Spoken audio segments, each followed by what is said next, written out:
Welcome back. It is Brandon Stevens here to finish up our discussion on Chapter 12 on decision making. In the previous video, we talked about an example of different restaurants in various states of nature where we didn't know the likelihood that these states of nature were occurring. Now, we're going to suppose that we do have that information. We know the likelihood of the public wanting cheesy food, or the public wanting spicy food or sweet food. We know what the probabilities are, either from surveys or just from various research. And we're going to see how that impacts our different criteria and how it will actually make our lives a lot simpler in making these business decisions. And actually, all of it goes back to that idea of expected value again. Since we've got probabilities, we can just do the expected value for each of our various decision engines. So our main criterion that we're going to look at is that of expected value. And so, again, to remind us, expected value is we take the payoff times the probability that payoff occurs, and do that for each of them, and then add those products together. So in this case, for desserts, we have $60, and we've determined that the probability of sweet is going to be 0.3. So the probability we get 60 is 0.3. We add that to 20 times its probability of 0.5. And we add to that 40 times its probability of 0.2. And of course, if we put all of that in our calculator, we get 20 times 0.5 and 40 times 0.2. We get $36. Again, $36,000. Again, that doesn't mean that we are going to be making $36,000. It means on average, with these probabilities involved, we're going to be making $36,000. And then we just continue the process for our other two. So we have hot chicken, which in this case is going to be 10 times 0.3 plus 80 times 0.5 plus negative 20 times 0.2. And then that is going to give us 10 times 0.3 plus 80 times 0.5 minus 20 times 0.2. That is $39,000 on average. And then we do the same thing for grilled cheese. So we take our 30 times 0.3, and we take our 10 times 0.5. There we go. Maybe. There we go. And we take our 50 times 0.2. And that is going to give us 32.3 plus 52.2. That's going to give us $24,000. And again, these are average profits. So naturally, we're going to want to see the biggest profit. So we are going to want to go with hot chicken for $39,000 in profit. Boom. Simple as that. There is another criterion we can also look at, but it is very similar to this one. And it is called expected opportunity loss. Or a shorter name for it is expected regret. Which, hopefully, you can kind of tell what this is going to be without even me telling it. It is an expected value, where instead of using our payoff table, we use our regret table. And it's actually going to work out the exact same way. So, for desserts, we have $0 in regret times the probability of sweet, which is 0.3.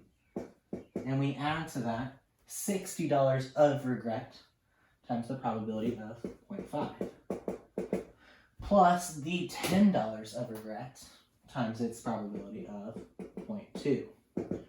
And you get 60 times 0.5, you get $32. Now remember, this is $32,000 of regret, not of profit. That will be important coming up. We do the same thing for our hot chicken place. We can have $50,000 in regret times its probability of 0.3. And we have $0 in regret times its probability of 0.5. We can technically ignore that because 0 times the 0.5 is going to cancel out, but it's good to write it anyway. Good practice.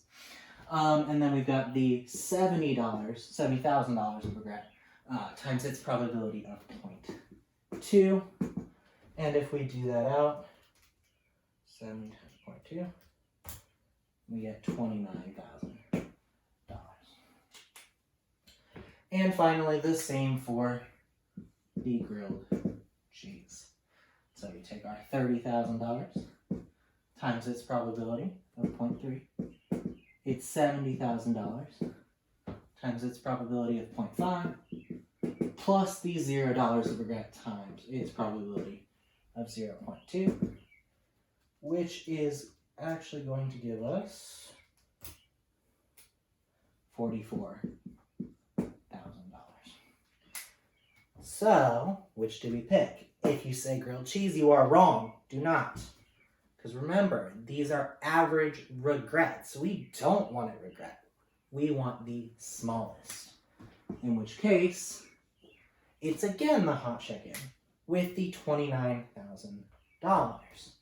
Now you'll notice in the expected value we picked hot chicken. In the expected opportunity loss, we also picked hot chicken. This will always, always, always, always, always be the case. The expected value and the expected opportunity loss, expected regret criterions, both of them will always lead you to the same answer. Not the same dollar amount, because they're two different things, but it will give you the same decision regardless, because they are using the same probabilities always. They're using the same information, even though we did some manipulation over on this side with our regret table. Now, another small important concept. It's not another criterion to help us make our decision, but it is a very useful criterion when it comes to making this decision. It is called the expected value of perfect information. Often just abbreviated as the EVPI, expected value of perfect information. What that is, so what we have here are just probabilities. So spicy has the highest chance of happening in this particular society. It has a 0.5, a 50% chance of occurring as compared to the 30% and the 20%. It's the main reason why in this case hot chicken won, because hot chicken has a really nice profit when the society turns out to want spicy food. But it might not turn out to be spicy. In fact, 20%, that's not a bad likelihood of occurrence. It is much less likely than the spicy, but still has a good chance of happening. So, what we want to do with the expected value of perfect information is we want to say, hey, I know a guy who can tell us exactly what it's going to be. We're going to go find Gordon Ramsay, and he's going to tell us whether the public is going to want sweet things, or spicy things, or cheesy things. And we want to know this expected value of perfect information basically tells us how much are we going to pay Gordon Ramsay for that information. So, for the benefit of knowing exactly what to pick, if Gordon Ramsay tells us that cheesy is going to be the number one thing, we know to pick grilled cheese. If Gordon Ramsay says that society wants sweet things, we pick desserts. If Gordon says hot chicken or spicy is the thing, we go for hot chicken. So, there is a sort of convoluted formula. It's not really convoluted. Essentially what you do is you take the biggest outcome in each state of nature and do an expected value with that. So you would do 60 times 0.3 plus 80 times 0.5 plus 50 times 0.2. Figure out what that is and subtract from the expected value that we got for our hot chicken originally, which I think was like 34. An easier way of doing it, it's actually always going to be equal to the expected regret. So in this case, it is $29,000. We will pay Gordon Ramsay, we will pay the expert to tell us exactly what it is going to be so that we know which business venture to undertake.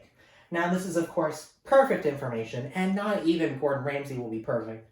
So we probably would pay up to that, but not quite $29,000, because then we would still make a profit on top of that. It gives us more money that we could be making on top of that. There's other ideas, like the expected value of sample information, to kind of take into account the uncertainty of the person we're getting the information from. But that's a lot of Bayes rule stuff, and not every class goes through it, so I won't cover it on here.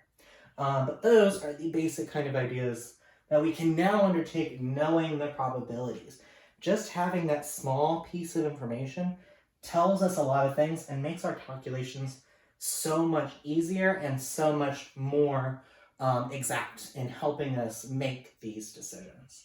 Thanks for listening to me today. Thanks for making that decision, and hopefully it'll help you with this chapter. Thanks so much.